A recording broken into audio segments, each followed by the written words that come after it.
What's up, guys? I sound really groggy right now because I am.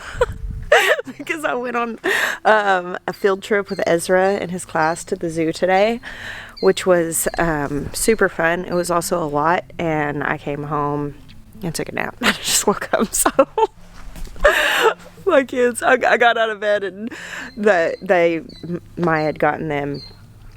They were like, Mom, hey, did you enjoy your nap? I couldn't believe it. My kids never let me nap. It was only like 45 minutes, but I feel like a new woman.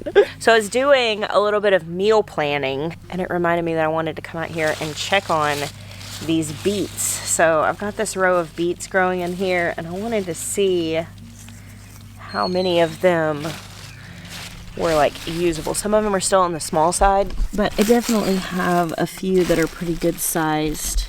I'm not going to pull them out because I'm not going to cook them tonight, but I think I'm going to cook them tomorrow. And I wanted to wrap my head around if I had enough. So I did a podcast a couple of weeks ago. I think it came out a couple weeks ago, called For the Love of Food.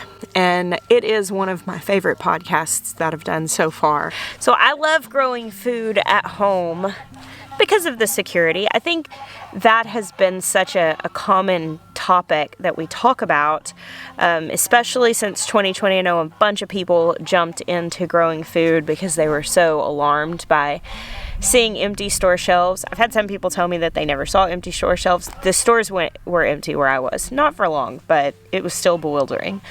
And then since then, like, delays and warnings about food shortages have driven a lot of people into wanting to have food security. And that's definitely like high on the list of priority for me in growing food. I love having food in my yard that I can sustainably keep going. Not everything on our farm is sustainable. We are making moves towards sustainability by having like grass-fed cows and getting into sheep and things like that. But raising hogs, I mean, you still bring grain in for that. And while we can offset that some with garden extra, it's still, it's still not necessarily sustainable growing food, but it is food that's in our yard, which is nice. And it is a measure of security and freedom that I like having. However, there is another massive factor in why I grow food, and that's that I love food. I really, really, really love food. I've been sharing some, about my journey and going on to carnivore and getting a lot of healing. And my hope is, and I think that with what I have experienced and trying different things, I think I can eat a largely kind of paleo-ish diet that's very like high protein, but some fruits and vegetables. And so, I'm still growing all the gardens. And one of the ways I love to get inspired by food is reading cookbooks, and 2, going to good restaurants where a chef is cooking local food. It's just going and seeing a menu that they are like touting the things that I have growing in my yard makes me want to come home and more highly value the things growing in my yard. We went to a restaurant last night and I ate this salad that was roasted beets, thinly sliced collards and mint leaves. It had a couple of dollops of yogurt and salt cured egg yolks like shredded on top. It was so good. And I'm going to try to make it. I'm going to try to figure it out. It's going to take me a while to salt cure egg yolks. I've done that before, but I haven't done it recently. I'll show you when I do it. So I don't know, if I cook beets tomorrow, I probably won't be able to pull that recipe off. But I could probably do something similar in some of those smaller beets. I can. We got a date in the future. I've been meaning to come in here to show you guys something. We're going to make some waterfowl angry here for a moment. Hello. So we have our orchard area. We used to have pigs here. They cleaned it out. Then we planted the orchard in here, and right now we have ducks and geese. However, some of these geese are going to be going out on the pasture. So geese can like to graze on grass, and they don't necessarily need access to a pond. I mean, they like it, but we need to take some of the load off of this because it's too many animals on this grass and they're keeping it too low. We also have too many drakes, male ducks, and that will end up being rough on the hens, and so we're going to end up having to put some of those in the freezer just because they can really hurt hens if it's too many males to females. Hey, girl.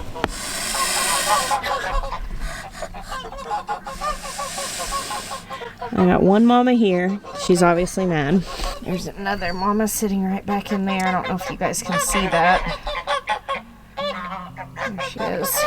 So I've got 2 geese sitting on pretty large clutches of eggs in there, which is cool.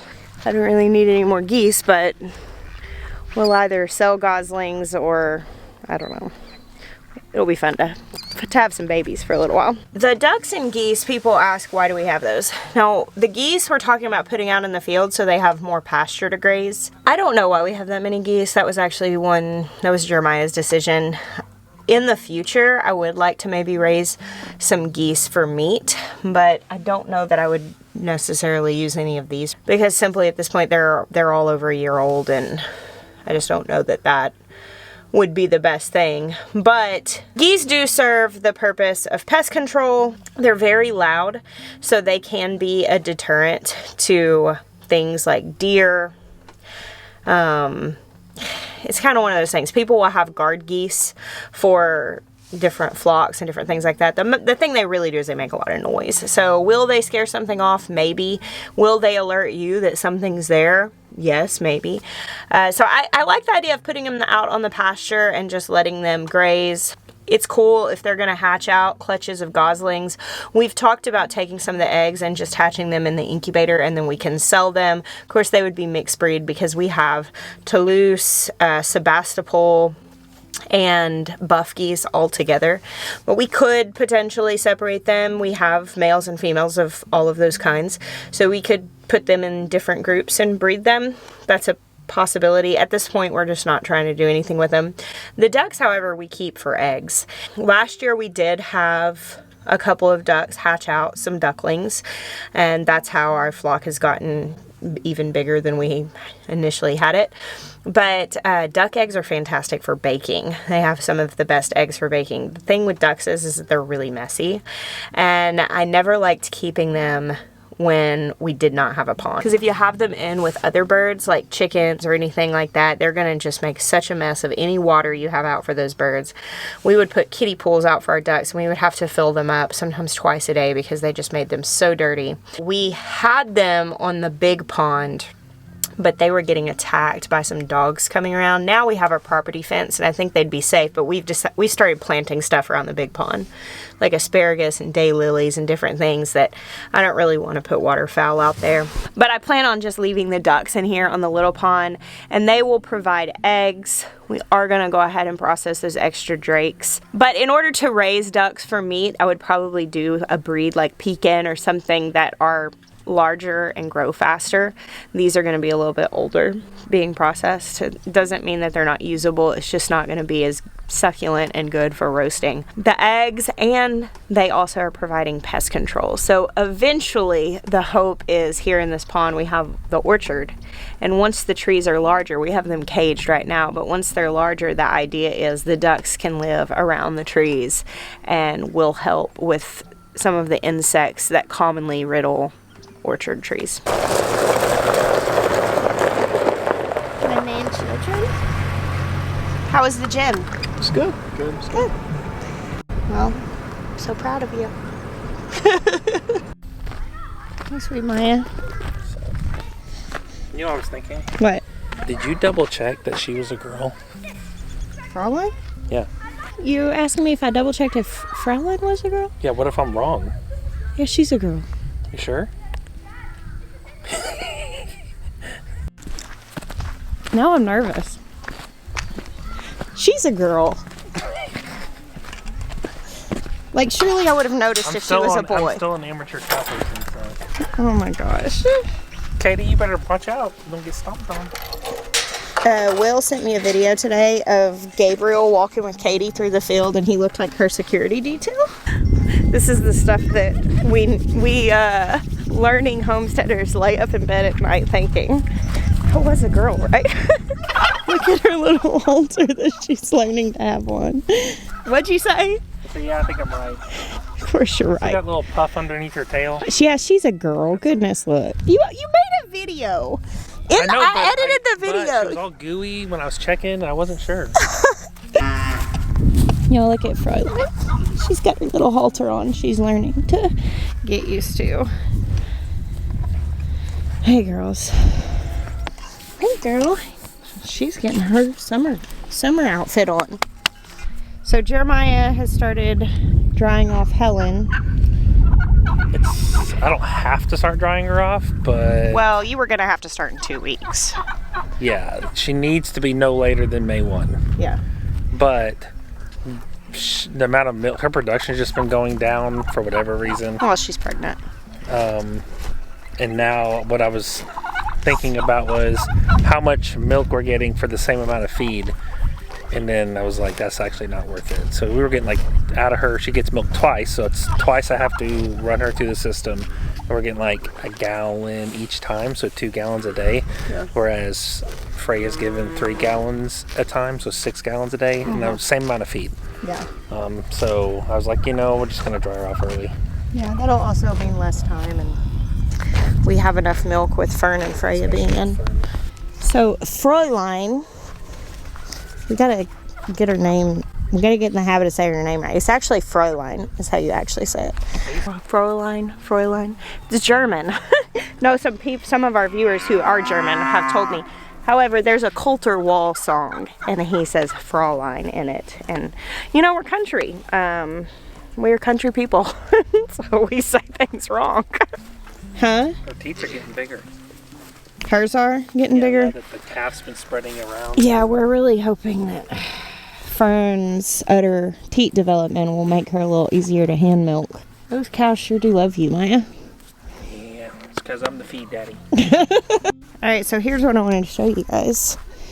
Our lambs, which are now, I guess they're a year old, so I think we could probably just call them the sheep. But these little ladies are out on grass, and we're just going to keep them in here for now, where they can still get back into the barn. I think my plan for them is I'm reworking the pig operation to train them to electric netting. Yeah. And then I'm going to put them into one of the pens that Ben Holler made. Yeah. Yeah, and then that way we can move them to fresh grass every day. But as of right now, this grass is growing. Space, yeah. And we put them out here. They're so cute. So I was talking about sustainability earlier, and one of the things that we decided to shift into moving here, because we have so much grass, was doing more grass-fed meat. And so by getting into sheep and then getting our grass-fed beef. Now we do grain feed our cows. We do get much higher volume that way. Grain feed our milk cows. Yeah, our dairy cows, not our beef cows. They get no grain. We get a lot higher volume that way and a lot more cream. And we weighed it out and decided that we were going to go with grain feeding for now. And the jerseys we have to be grain fed. I mean, they are from high production lines, and they have to have grain. It's significantly less grain than what cows get in commercial operations. They only get it on the stand. They don't get like massive amounts outside of that. It's just when they're being milked. So it's technically, I think it's still within the confines of being called supplemental, but it's still, I mean, like, it's a good bit of grain. It's 20 pounds a day. While they're at peak production. While they're at peak production. McKellen's already down to 10. Now, this is where some of our experimental breeding is coming in with the Devons and mixing them, as well as Honey, who is a red poll Jersey mix. Because my friend Hannah, who I got my cow from, my first cow, Hope. Yeah, you can't say you got my cow from. That's we got a cow from 16, 17, 18, something like that. Cows a lot. But she actually has a red poll Jersey mix. She's the one who bred Honey. But she has that she's feeding 5 pounds of grain a day and getting like a gallon and a half. So that's way more sustainable. And the thing with cows is that if there was ever a concern like that we couldn't get grain and we couldn't afford to keep feeding them grain, or we didn't have access to it, we could always just put them out on pasture and they would eat grass and no grain, and we just wouldn't milk them. That is an option.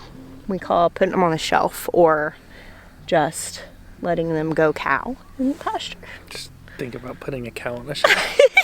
when I was talking earlier about sustainability, we do this for food security, but we also do it for pleasure. And so the cows is another example of like, yes, that is for security and to close the loop down and get our food as close to home as possible.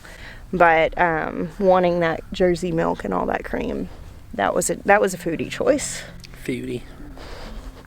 I was talking about the beet salad. Oh, that was really delicious. I know. I'd never liked beets before. I know. I'm gonna try to make it. Well, I gotta start salt curing some egg yolks. that might not be the most important factor of that whole dish. Figuring out how to prepare the beets that way. Oh, I know how to roast beets like that. We'll see. Oh, you little face. See, here's the thing about y'all need to learn about Jessica.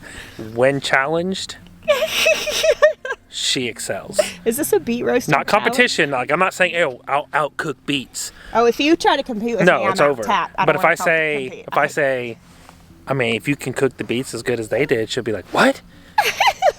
Now it's on. This is a beet roasting challenge. And I'm the one that benefits. Hey, baseball boy. You ready to go play? Yeah? Papa T's coming to the game tonight. Yeah, he told me. He told you. Alright, guys. Well, we have a baseball game to head to with this wee one. Thank you for hanging out with us this afternoon. What do we say? We bless you until next time. We bless you until next time.